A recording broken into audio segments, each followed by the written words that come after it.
할렐루야. 양천공동체 식구 여러분, 한 주간도 잘 지내셨나요? 이비호 목사 인사드립니다. 오늘은 저희 공동체 OBC 가스펠 프로젝트 제3과 선한 마리아인 비유에 대해서 같이 배워보도록 하겠습니다. 책을 살펴보시면 거기에 요점이 나와 있거든요. 서머리라고 같이 읽어보겠습니다.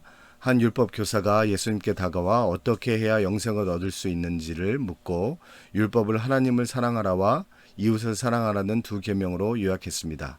그가 내 이웃이 누구입니까? 하고 질문하자 예수님은 공경에 처한 한 사람과 그 사람에게 예상 밖의 자비를 베푼 사마리아인의 얘기를 들려주셨습니다.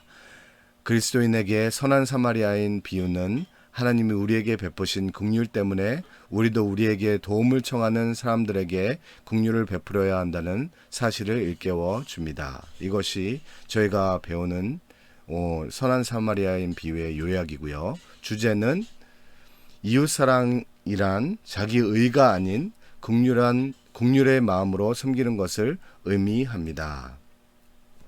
도입 질문은 상황을 다른 각도에서 보기 위해 질문을 바꿔서 생각해 본 적이 있습니까? 라고 책에 써 있는데, 예를 들자면 어느 한 마을에 있었는데 거기에는 교통사고가 많이 났어요. 그래서 사람들이 마을 리더들이 모여서 왜 이 무슨 문제인지 그것을 해결하려고 논의를 했는데, 어떤 사람이 문제는 제일 중요한 문제는, 제일 큰 문제는 응급처치 절차를 개선해야 된다. 교통사고가 나서 사람들이 앰뷸런스를 부르고 119를 부르고 경찰을 부르면 너무 늦게 와서 사람들이 그때 다 죽거나 아니면 더 현상이 심각해진다라고 얘기를 했어요. 그래서 그쪽으로 솔루션을 찾으려고 노력을 했는데 어떤 다른 사람이 다른 질문을 하는 거예요. 아닙니다. 우리가 응급처치 절차를 개선하는 것보다 더 중요한 우선순위가 있는데, 그것이 바로 교차로에서 사고를 방지하는 것입니다. 왜냐하면 이 사고가 왜 생기냐면 교차로에 신호등이 잘 워크하지가 않아서, 교차로에 신호등이 없거나 잘 되지 않아서 거기서 사고가 많이 나는 겁니다. 그래서 완전히 디스커션 방향이 딴 데로 잡힌 거죠. 그래서 질문 두 번째 보면, 질문을 바꾼 후 생각이 어떻게 달라졌습니까?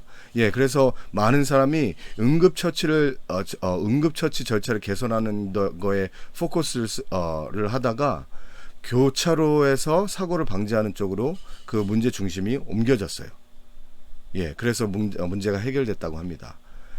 저희도 선한 사마리아인의 비유에 두 가지 스토리가 있어요. 그런데 예수님께서 이 두 가지 스토리를 얘기해 주신 것은 우리가 우선순위를 어디에 두느냐에 따라서 이 선한 사마리아인 비유가 율법주의로 나갈 건지 아니면 복음으로 나갈 건지 갈리기 때문이에요. 그렇기 때문에 우리는 항상 복음에 초점을 두어야 합니다. 왜냐하면 저희가 배우는 교재가 The Gospel Project이잖아요. 복음의 프로젝트예요. 그래서 항상 복음에 초점을 둬야 되고, 예수님도 두 가지 얘기를 해주신 것이 이 복음에 포커스를 두기 위해서 그렇게 해주신 것입니다. 그래서 우리 세 가지 포인트가 교과서에 책에 있는데 같이 읽겠습니다. 첫 번째, 하나님을 사랑하고 이웃을 사랑하는 것이 율법의 핵심입니다. 두 번째, 이웃을 사랑하라는 것은 긍휼을 베풀라는 뜻입니다. 세 번째, 예수님께 받은 긍휼을 다른 사람들에게도 베풀어야 합니다. 예, 한 포인트 하나하나씩 살펴보도록 하겠습니다. 첫 번째, 하나님을 사랑하고 이웃을 사랑하는 것이 율법의 핵심입니다. 누가복음 10장 25절 같이 읽을게요. 한 율법학자가 일어나 예수를 시험하려고 물었습니다. 선생님, 제가 무엇을 해야 영생을 얻을 수 있습니까? 여기서 율법학자라는 말은 헬라어 노미코스라는 말인데, 노미코스는 노모스에서 나왔어요. 법이라는 말에서. 그러니까 법학학자예요. 왜냐, 법관이라는 거죠.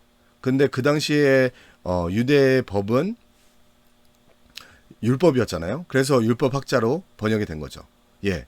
그래서 근데 이 율법학자는 보시면 그냥 평범한 착한 율법학자가 아니에요. 보시면 한 율법학자가 이런 예수를 시험하려고 했어요.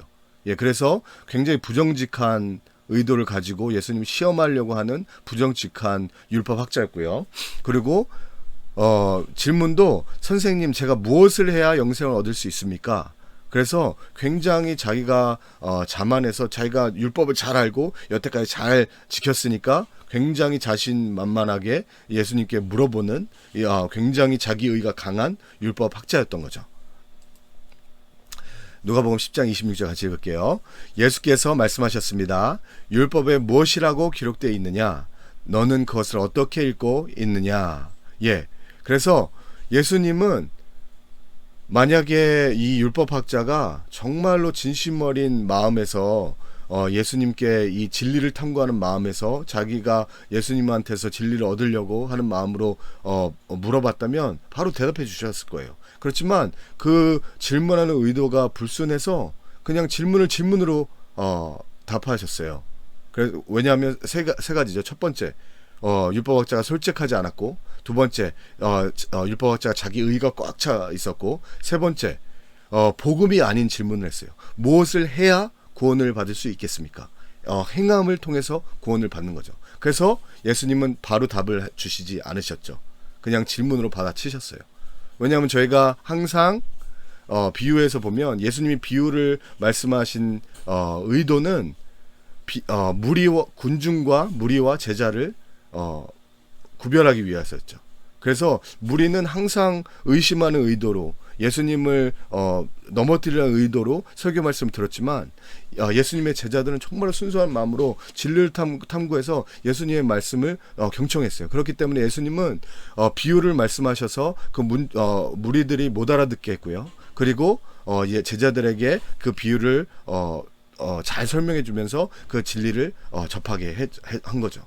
그래서 이 사람한테도 이 사람이 굉장히 진리를 탐구해서 예수님께 여쭤본 것이 아니기 때문에 바로 답을 해주시지 않으셨습니다.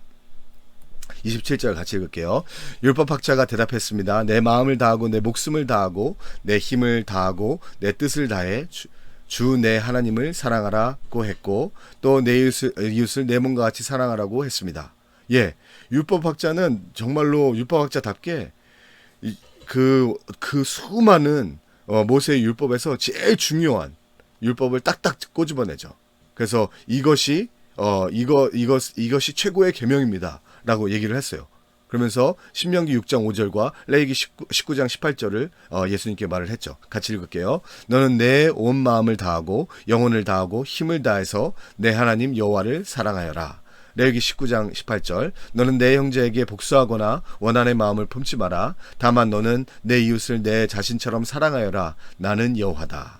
예, 그래서 이렇게 율법학자가 정확하게 제일 중요한 율법을 끄집어내고 딱 요약해서 예수님한테 딱 얘기했어요. 예, 이렇게 하나님을 사랑하고 내 이웃을 사랑하는 게 이것을 해야 되지 않습니까? 구원을 받으려면.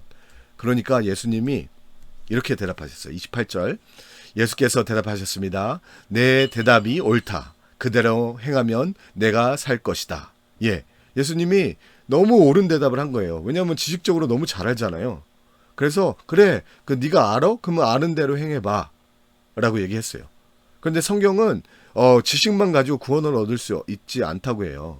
우리는 실천을 해야 구원을 얻을 수 있다고 합니다. 야고보서 1장 22절 같이 읽을게요. 여러분은 말씀을 실천하는 사람이 되고 듣기만 해 자신을 속이는 사람이 되지 마십시오. 예, 듣기만 하는 사람, 알기만 하는 사람은 자기를 속이는 거예요. 내가 구원을 받은 줄로 착각하는 거죠. 그렇지만 실천을 해야 내가 진짜 구원을 받았는지 안 받았는지 알 수가 있는 거죠. 그래서 항상 성경에는 저희가 갈라디아에서도 보고 로마서에서도 봤지만 항상 성경에는 두 가지 길이 있어요. God made the two tracks. 그 한 가지 길은 율법을 통해서 구원을 얻는 길, 다른 한 가지는 믿음과 은혜를 통해서 구원을 얻는 길. 요한복음 1장 17절 같이 읽을게요. 율법은 모세를 통해 주셨지만 은혜와 진리는 예수 그리스도를 통해 왔습니다. 예, 율법은 모세를 통해 주셨어요. 그래서 하나님께서 율법을 주셔서 율법 한번 지켜봐. 구원 얻을 수 있는지 없는지. 그래서 율법을 열심히 지키도록 했어요. 그 다음에 바로 옆에 은혜와 진리, 복음을 주셨어요. 그래서 율법을 지키지 못하는 사람에게 은혜로 말미암아 구원을 베푸시게 하셨죠. 그것이 저희가 창세기부터 계시록까지 쭉 성경에 나오는 투 트랙이에요. 그래서 제가 생명의 삶 9월 14일 월요일자를 보니까 거기에서도 나와 있더라고요. 예레미야 31장 31절 같이 읽을게요. 여호와의 말이다. 내가 이스라엘의 집과 유다의 집과 새 언약을 맺을 날들이 오고 있다.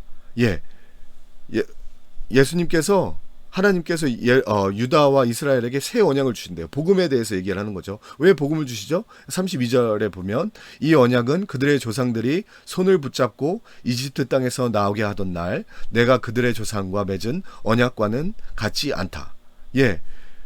이집트에서 나오면서부터 율법을 줬어요. 10계명을 주고 모세 5경을 주고 율법에 엄청 많은 것을 주면서 지키라고 했어요. 지키지 않으면 내가 너를 흩어버리고 내가 너를 저주하고 내가 너를 심판한다 그랬어요. 그래서 이스라엘 사람들이 열심히 지키려고 노력했지만 율법을 지키지 못했어요. 그래서 이제 바벨론으로 나라가 망해서 바벨론으로 이제 끌려가게 되는 상황이에요. 그래서 율법을 행함으로써 구원을 못 얻는다는 것을 뼈저리게 느낀 거죠. 그러니까 하나님이 뭐라 그래요? Another track. 복음을 주신 거예요. 은혜를 주신 거예요. 그래, 그러면 내가 내 율법을 너의 마음에 새길게. 33절 볼게요. 여호와의 말이다. 이것이 내가 그날들 후에 이스라엘의 집과 맺을 언약이다. 내가 내 율법을 그들의 생각 속에 주고 그들의 마음에 기록할 것이다. 그리하여 나는 그들의 하나님이 되고 그들은 내 백성이 될 것이다. 그래서 새로운 언약을 주면서 율법으로 세운 언약이 아니라 이제는 복음으로 맺은 언약인 거예요. 그래서 이 복음이 뭐예요? 예수 그리스도의 죽으심과 부활하심이죠. 그래서 그 복음이 내가 그 복음을 그들의 생각 속에 주고 그들의 마음 속에 기록한다 그랬어요. 예수 그리스도로. 왜냐하면 율법을 그들의 생각 속에 주고 그들의 마음 속에 기록한다고 했는데 새 언약에서는 그 율법이 누구죠? 예수 그리스도인 거예요. 율법의 완성이신 예수 그리스도. 제가 전 시간에 얘기했잖아요. 10분의 자에 비유해서 그 예수 그리스도가 우리 마음 속에 깊이 박히면 박힐수록 우리는 행함으로 하나님의 은혜로 성령의 능력으로 행함으로 그 율법을 지킬 수 있어요. 완성할 수 있어요. 그게 우리의 예수님을 믿기만 하면, 예수 그리스도의 복음을 믿기만 하면 구원을 얻을 수 있는 다른 길인 거죠. 율법의 길이 있고요. 복음의 길이 있는 거예요. 그래서 선한 사마리아인 비유 첫 번째 포인트는 하나님을 사랑하고 이웃을 사랑하는 것이 율법의 핵심입니다. 이 율법의 핵심 우리 모두가 알아요. 그렇지만 우리가 예수님이 얘기하는 거는 예수님께서 우리 안에 들어오시면 이 율법을 지킬 수 있다는 거예요. 예수님이 들어와셔야 이 율법을 지킬 수 있는 거죠. 복음이 들어와야 이 율법을 지킬 수 있는 거죠. 우리의 능력으로는 할 수가 없는 거죠. 두 번째, 이웃을 사랑하는 것은 긍휼을 베풀라는 뜻입니다. 누가복음 10장 29절 같이 읽겠습니다. 그런데 이 율법학자는 자신이 옳다는 것을 보이려고 예수께 물었습니다. 그러면 누가 제 이웃입니까? 페이지 37절 7장에 보시면 37페이지에 보시면 이렇게 써 있어요. 그러나 우리는 율법 교사의 그 다음 질문에서 그의 속마음을 들여다볼 수 있습니다. 과연 누가 하나님과 이웃을 그처럼 온전하게 늘 사랑할 수 있겠습니까? 율법학자가 하나님을 사랑하고 내 이웃을 사랑하면 구원받을 수 있다고 얘기를 했어요. 그렇지만 이 사람이 행위로 구원받으려고 하니까 하나님의 스탠다드를 자기가 지킬 수 있을 만큼 낮추는 거예요. 율법을 자기가 지킬 수 있는 수준만큼 낮춤으로써 자기가 열심히 지켜서 구원을 얻으려고 한 거죠. 그렇지만 구원은 사람이 하나님의 스탠다드, 하나님의 수준에 맞추는 게 구원입니다. 하나님의 스탠다드를 사람에 맞추는 것이 아니라요. 그래서 하나님의 스탠다드는 무엇이죠? 하나님의 스탠다드는 마태복음 5장 48절에 있어요. 같이 읽을게요. 그러므로 하늘에 계신 너희 아버지가 온전하신 것 같이 너희도 온전해야 한다. 영어 성경에 보면 Be perfect, therefore, as your heavenly Father is perfect. You have to be perfect. 너는 완전해야 돼. 왜냐하면 내가 완전하기 때문에. 하나님, 우리가 구원받을 수 있는 유일한 길은요, 우리가 perfect 해야 돼요. 완전해야 돼요. 왜냐하면 하나님이 완전하시기 때문에. 하나님과 살려면 하나님과 비슷하게 살아야 되잖아요. 그렇기 때문에 천국에는 완전한 사람뿐이 없어요. 우리가 완전하지 못하면 천국에 못 갑니다. 왜냐하면 하나님이 완전하시기 때문에. 그렇지만 우리가 율법으로 통해서 구원받으려면요 완전하게 될 수가 없어요. 그래서 하나님의 스탠다드를 우리 거로 낮추는 거죠. 그래서 율법학자가 자기가 율법으로 행위로 구원을 얻으려고 하니까 그 이웃이 모든 사람이 이웃이 되면 자기가 다 지킬 수가 없잖아요. 그렇기 때문에 이웃을 한정해달라는 거예요. 그래서 내 이웃이 누군지 물어보는 거죠. 그래서 예수님이 네 이웃은 앞집 사람, 뒷집 사람, 옆집 사람이야. 그러면 앞집 사람, 뒷집 사람, 옆집 사람만 사랑하면 되니까. 그럼 구원을 얻을 수 있으니까. 예. 그렇지만 그래서 많은 종교들은 행위를 강조하기 때문에 하나님이 온전하라고 하는 하는 스탠다드를 자기 인간이 할 수 있을 만큼의 맞게 수준을 낮춥니다. 이슬람도 마찬가지죠. 이슬람도 구원을 얻으려면 5가지를 지켜야 돼요.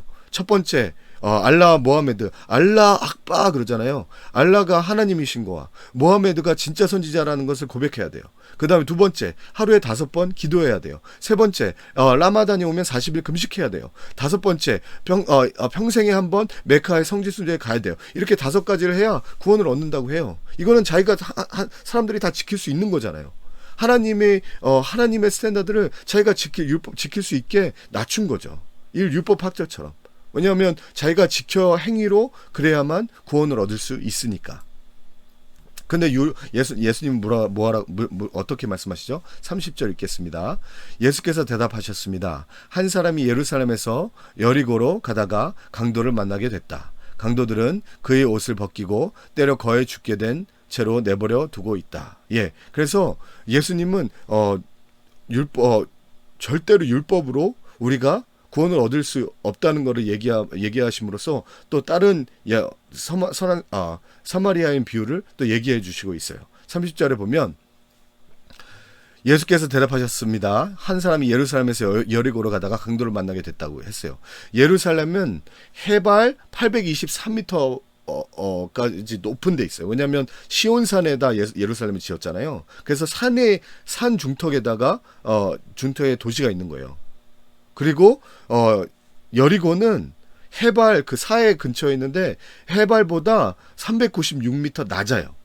그렇기 때문에 위에서 밑으로 엄청나게 내려오는 길인 거죠. 그게 길이가 29km 정도 되거든요. 그래서 위에서 밑으로 내려오려고 그러면 아니면 밑에서 위로 올라가려고 하면 직선으로 잘 못 가잖아요. 그래서 그 대관령처럼 왼쪽 지그재그로 가야 되잖아요. 그런 식으로 굉장히 꾸불거리고 굉장히 힘든 내리막길이었어요.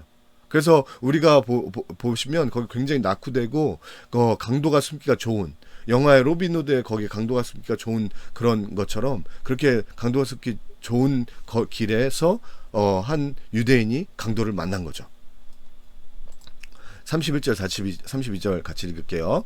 마침 한 제사장이 그 길을 내려가는데 그 사람을 보더니 반대쪽으로 지나갔다. 이와 같이 한 레위 사람도 그곳에 이르러 그 사람을 보더니 반대쪽으로 지나갔다. 예, 그러면서 그 강도 만난 사람이 다쳤는데 지나간 사람이 종교인인 거예요. 예수님이 종교인을 픽을 왜 하셨죠? 예, 율법으로 구원받을 수 없다는 것을 지금 강조하시려고 하시는 거예요. 그래서 왜냐하면 제사장과 레위인들이 종교인 그리고 행위로 열심히 해서 율법주의자들일 가능성이 크잖아요. 종교인이기 때문에. 그렇기 때문에 제사장하고 레위 사람들은 자기가 종교인이기 때문에 하나님의 스탠다드를 자기한테 맞추려고 하는 것이 많죠. 자기네들이 거룩하고 의롭고 구별됐다고 생각을 해서 율법을 다 지킬 수가 없으니까 자기 테두리에 맞게 굉장히 쭈그려서 그것을 지키려고 해요. 바울도 마찬가지였죠. 빌립보서 3장 5절부터 6절까지 같이 읽겠습니다. 나는 난지 8일 만에 할례를 받았고 이스라엘 족속이요 베냐민 지파이며 히브리 사람 중에 히브리 사람이요 율법으로 말하자면 바리새 사람이며 열성으로 교회를 핍박했고 율법의 의로는 흠없는 사람입니다. 그러나 내게 유익하던 것들을 나는 그리스도 때문에 다 해로운 것으로 여깁니다. 예, 바울도 예수님을 만나기 전에는 열심히 행함으로 구원을 얻으려고 했어요. 그래서 자기의 행함을 중시 여겼죠. 열성으로 교회를 핍박했고요. 난지 사흘 만에 할례를 받았고요. 그 다음에 베냐민 족속, 이스라엘 족속이고 베냐민 지파고요. 율법으로 말하면 바리새파였어요. 열심히 율법을 지켰어요. 그렇지만 하나님의 스탠다드까지는 못 간 거예요. 왜냐하면 우리는 완벽해야 되잖아요. 바울이 아무리 열심히 했어도 완벽할 수가 없는 거죠. 그렇기 때문에 7절에 보면 모든 유익한 것은 그리스도 예수님 때문에 다 해로운 거라고 여긴다 그랬어요. 해로운 게 뭐죠? 배설물로 여긴다 그랬어요. 똥으로 여긴다 그랬어요. 우리는 우리의 행위로 구원받지 못합니다. 그렇기 때문에 예수님께서 이 비유를 통해서 제사장과 레위인들을 예를 들으시면서 행위로 구원받지 못한다고 누누이 강조하고 있어요. 30절 같이 읽을게요. 예수께서 대답하셨습니다. 한 사람이 예루살렘에서 여리고로 가다가 강도를 만나게 됐다. 강도들은 그의 옷을 벗기고 때려 거의 죽게 된 채로 내버려 두고 갔다. 예, 강도 만난 사람이 닫혀 있는데 세 가지 때문에 제사장과 레위 사람들은 그 강도 만난 사람을 도와주지 않았습니다. 첫 번째, 이기주의적이기 때문에 안 도와줬어요. 자기가 할 수 있는 종교 행위를 축소를 한 거죠. 하나님의 스탠다드를. 그래서 자기가 율법 행위로 구원을 얻어야 되니까 자기가 할 수 있는 거 모든 걸 할 수 없잖아요. 그러니까 자기가 하는 것을 성전에서 예물 드리고 예배인도 하고 열심히 하는 거기로 국한을 시켜놨어요. 그래서 그거를 열심히 해야 구원을 얻는다고 생각을 했고요. 그렇기 때문에 그거 외에 다른 일이 오면은 할 수가 없는 거예요. 왜냐면 그거 열심히 해야 구원을 받으니까. 그리고 두 번째, 그렇게 그거 열심히 해야 구원을 받으니까 다른 거에 대해서는 다 무관심한 거죠. 그래서 강도 맞는 사람들한테 무관심한 거예요. 자기 일에만 신경 쓴 거예요. 왜냐면 빨리 가서 예배 드려야 되는데, 빨리 가서 예물 드려야 되는데, 빨리 가서 성도들이 오면 예물 잘 드리게 해줘야 되는데. 왜냐면 그걸로 구원받을 수 있으니까. 예, 그 다음에 율법주의자들은 제사장이나 우리 종교인 같은 경우에는 그래서 이기적이고요, 무관심하고요. 세 번째, 어느 정도까지만 희생을 해요. 예, 왜냐하면 여기 보니까 그 강도 맞는 사람이 죽게 된 채로 내버려두고 갔다고 했어요. 만약에 죽었으면 당연히 제사장이나 레위 사람들이 안 도와줬겠죠. 왜냐하면 율법에 뭐라고 써 있어요? 죽은 사람을 만지지 말라. 그러니까 당연히 안 맞았겠죠. 살았어도 지금 거의 반 죽은 상태잖아요. 가지 않았어요. 왜냐하면 반 죽은 상태면은 지금 습격당한 지 얼마 안 됐다는 얘기예요. 그러면 그 얘기는 무슨 말이냐면 도둑이 그 근처에 있다는 거죠. 자기가 제사장이나 레위 사람이 도와주려고 하는 순간 도둑이 그 사람들 생명을 위협할 수가 있는 거예요. 그걸 안 거죠. 그래서 빨리 간 거예요. 만약에 우리가 율법으로 구원을 얻고 종교인다운 생활을 하면 저희가 하는 의는 한계가 있습니다. 항상 이기적이에요. 나만 구원받으면 되는 거예요. 내 식구만 잘 되면 되는 거예요. 그래서 딴 사람들을 에 대해서 무관심하죠. 그래서 우리가 하나님께서 우리에게 맡긴 사명을 딱 테두리 안에서 그렇게만 이행을 해요. 그리고 완전히 헌신을 안 하죠. 그래서 어느 정도까지만 희생을 하는 거죠. 이 제사장과 레위인처럼. 복음을 모르기 때문에. 그죠?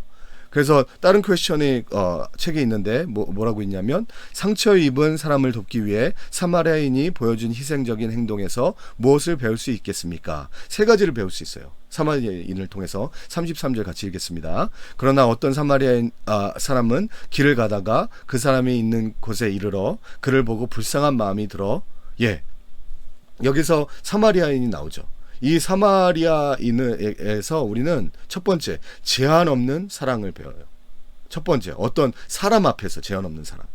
이 사마리아 사람들은요, 예수님 태어나기 750년 전에 북왕국 이스라엘 사람들이 아시리아 침공을 받아서 북왕국 이스라엘 사람들 반 넘게 다른 나라로 추방이 돼요.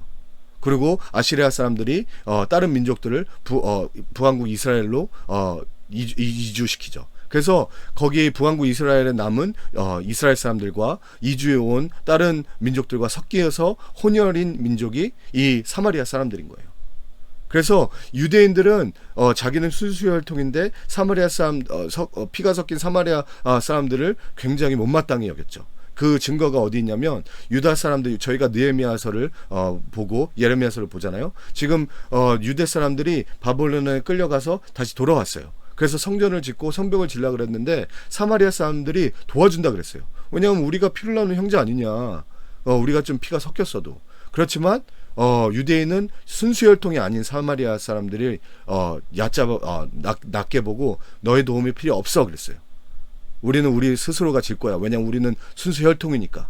그래서 사마리아 사람들이 열받아서 사마리아에 자기가 따로 성전을 졌어요. 그렇기 때문에 예수님이 사마리아 여인하고 얘기할 때 당신들은 예루살렘에서 성전에서 예배를 드리고 우리의 성전은 그리심산에 있습니다 라고 얘기한 거죠. 왜냐하면 사마리아 사람들이 자기가 따로 사마리아에 성전을 세웠으니까. 그만큼 유대인과 사마리아 사람들은 앙숙이었어요. 그죠? 34절. 그래서 하나님 예수님이 딱 얘기를 본 거예요.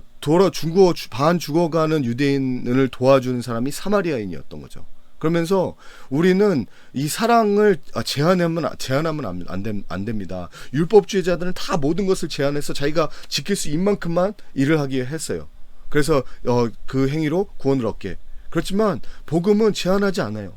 복음은 사랑과 인종을 제한하지 않습니다. 사람 학력을 제한하지 않아요. 사람의 이념을 제한하지 않아요. 이념이 달라도 우리는 사랑을 베푸고 긍휼히 여기고 우리는 서로 사랑해야 되는 거예요. 경제적인 레벨이 달라도 가난한 사람이나 부자나 사랑해야 되는 거예요. 교회 안에서 하나가 돼야 되는 거예요. 제가 하영조 목사님 설교를 들었는데 하영조 목사님은 교회에서 어떤 파벌이 생기든지 다 부순다고 그랬어요. 그러면서 목회자와 장로님들이 다 같이 협력해야 되고 서로 끼리끼리 뭉친 건 다 깨버리신다고 하윤조 목사님이 그러셨더라고요. 예, 맞습니다. 우리 예수님께서 얘기하신 것처럼 사마리아인을 통해서 우리는 인종 간에, 이념 간에, 어떤 간에, 지역 간에 모든 것을 타파해야 돼요. 그리고 서로 사랑해야 되는 거죠. 그 다음에 두 번째로 사마리아인의 비유를 통해서 배울 수 있는 것은 시간 앞에서 제한이 없어야 된다는 거죠. 누가복음 10장 34절 같이 읽겠습니다. 가까이 다가가 상처에 기름과 포도주를 바르고 싸맸다. 그러고는 그 사람을 자기 짐승에 태워서 여관에 데려가 잘 보살펴 주었다. 예. 제사장과 레위사람도 성전에서 빨리 가서 일을 해야 되느라 시간이 없었지만 이 사마리아 사람도 굉장히 시간이 없었어요. 그렇지만 이 사마리아 사람은 자기가 해야 될 시간을 포기를 하고 가까이 가서 기름과 포도주로 바르고 싸매고 시간이 걸렸죠. 그 사람을 나귀에 태우고 시간이 걸렸죠. 그리고 그 사람을 여관까지 데려다 줬어요. 시간이 걸렸죠. 예, 시간에 제한 없는 사랑을 우리가 해야 돼요. 예를 들어서 저희가 남을 구제할 때 굉장히 컨디션을 많이 둬요. 이 사람이 술 먹고 담배하고 지금 중독인데 이 사람이 정말 자기가 스스로 갱신할 의지가 있으면 그때 도와줘야 된다. 지금부터 도와주면 이 사람이 다시 도움 받았다 다시 술 먹으면 어떡하냐.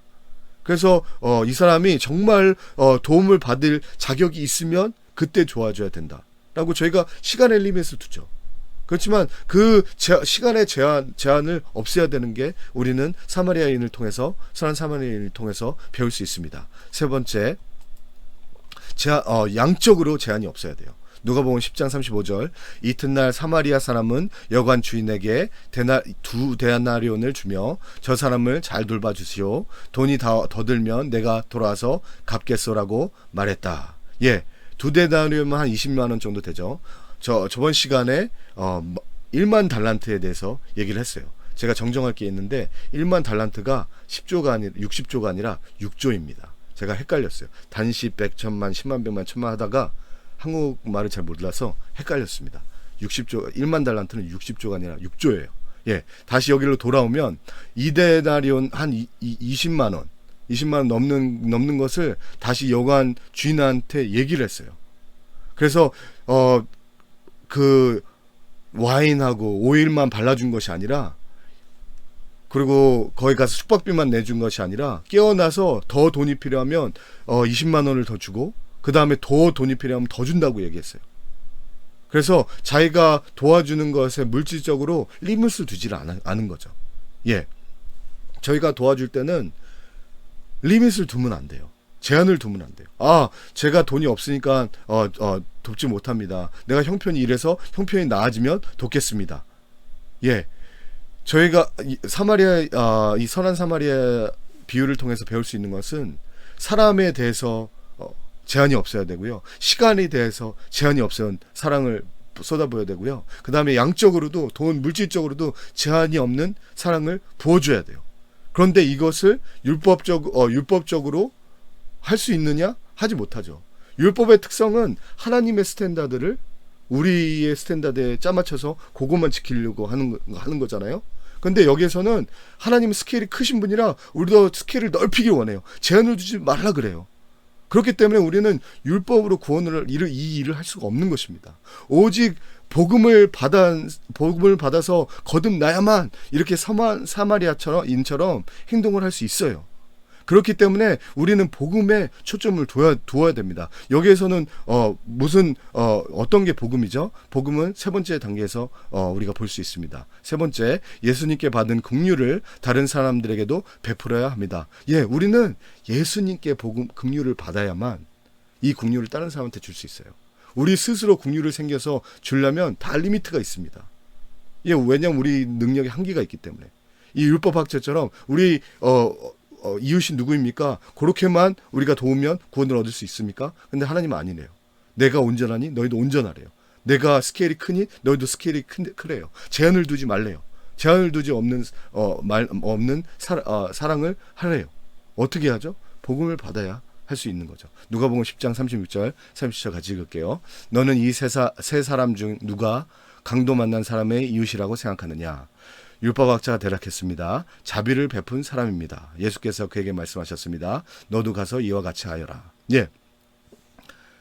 예수님이 이 세 사람 중에 누가 자비를 베풀었습니까? 그러니까 유대 사람은 이 율법학자가 유태인이잖아요. 그렇기 때문에 사마리아인이라고 말도 하기 싫은 거예요. 그래서 자비를 베푼 사람입니다 라고 얘기했어요.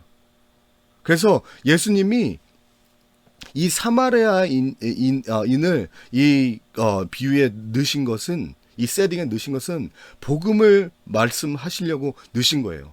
예를 들어서 그냥 인종 간에 차별 없이 잘 지내라 얘기하면 롤을 바꿀 수가 있잖아요. 다친 사람이 사마리아인이고 도와준 사람이 유대인이야.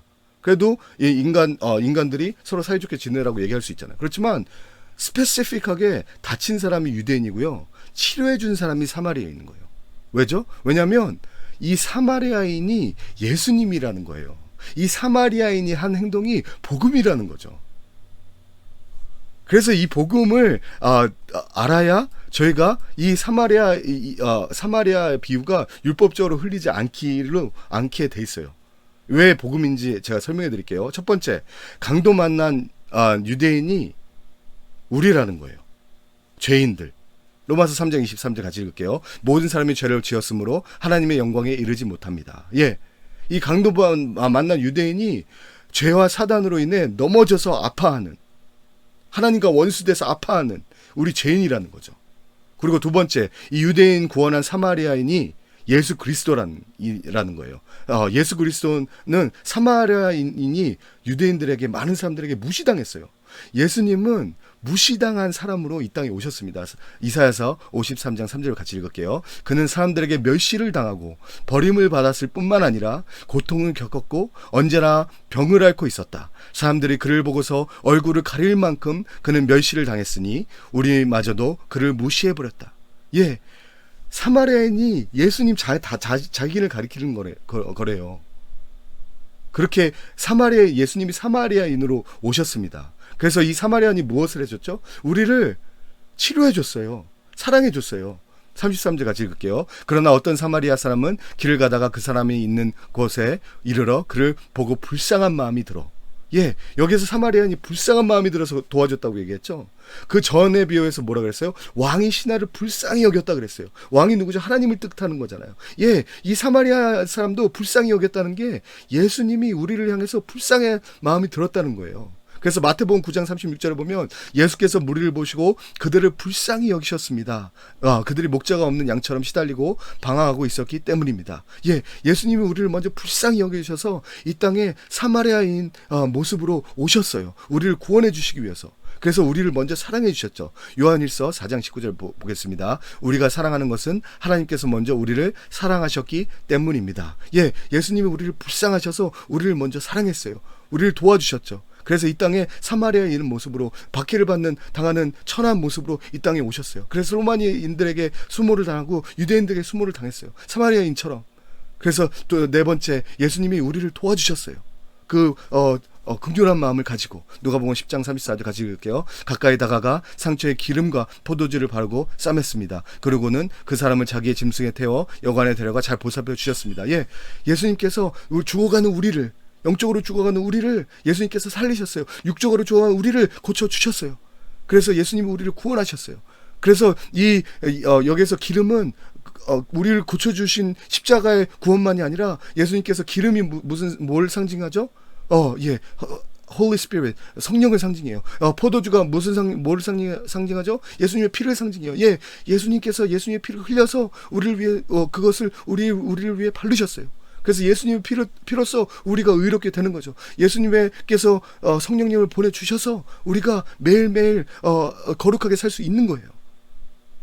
그래서 갈라디아 1장 4절 같이 읽겠습니다. 예수 그리스도는 하나님, 그 우리 아버지의 뜻을 따라 이 악한 세대에서 우리를 건져내시려고 우리 죄를 대신해서 자신 몸을 내주셨습니다. 예, 우리가 죽었을 때, 우리가 죄 때문에 우리 죄를 대신해서 자신의 몸을 내주신 거죠. 에베소 5장 2절 같이 읽겠습니다. 그리스도께서 우리를 사랑하셔서 우리를 위해 자신을 향기로운 예물과 희생 제물로 하나님께 드리신 것처럼 여러분도 사랑으로 행하십시오. 예, 우리 예수님께서 선한 사마리아인이 되셔서 그 죽어가는 유대인을 구원해 주셨듯이, 예수님께서 선한 사마리아인이 되셔서 죽어가는 우리를 구원해 주셨어요. 그렇기 때문에 우리도 그 은혜에 겨워서, 그 복음에 겨워서 선한 사마리아인처럼 다른 사람을 도우라는 얘기예요.